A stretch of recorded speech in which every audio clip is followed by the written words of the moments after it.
17 News is your local election headquarters. Election day is fast approaching. California Republican Party leaders say they are not wasting any time. Capitol correspondent Eitan Wallace spoke with the party chair about new efforts to reach voters.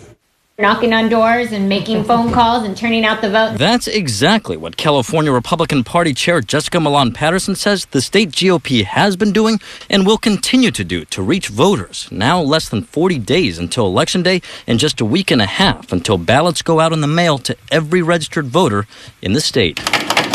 The Republican Party is here, and we're here to help. It's a message she hopes resonates with every voter, but especially with specific demographics of voters who historically have largely not registered with the Republican Party, including many in the Latino community. Out of the work that we have done. Patterson, who is the first Latina to ever lead the California Republican Party, says the state GOP has increased efforts to reach Latino voters. Among those efforts, this very event, a virtual roundtable discussion featuring Latino GOP leaders and candidates running for local and federal offices, some of whom speak both English and Spanish. Si hablo español. The voters, to me, are our clients. And so if my clients speak Spanish, then I'm going to be speaking Spanish. Making sure that we're meeting our Hispanic community where they are. And speaking of meeting voters where they are, the roundtable was held here at this property in the Central Valley city of Merced.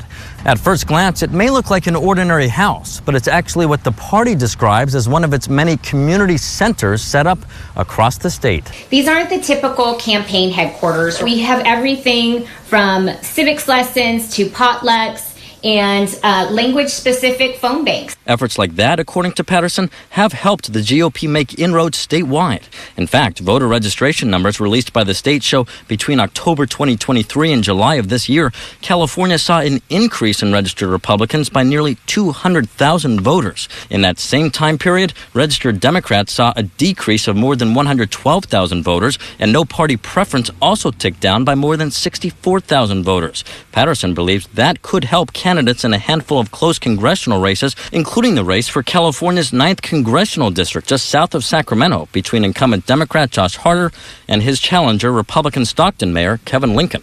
Going to Washington, my focus is policies that help facilitate, economic opportunity. You're feeling confident about 2024? I feel very good about 2024. But Democrats say they're confident as well. Even with Republican gains, registered Democrats still outnumber registered Republicans by about 2-to-1 in California. And as it pertains to this congressional race, Harder recently held this fundraiser featuring Democratic House Minority Leader Hakeem Jeffries. Hundreds of people showed up. People are fired up. They're ready to go. They are excited about what they're seeing across our community, and I hope we can keep that up. But Republicans say they're the ones with the momentum. The enthusiasm is 100% on our side. We're not just going to be holding the House majority in California. We're going to be growing it. Reporting in Merced, Eitan Wallace, 17 News.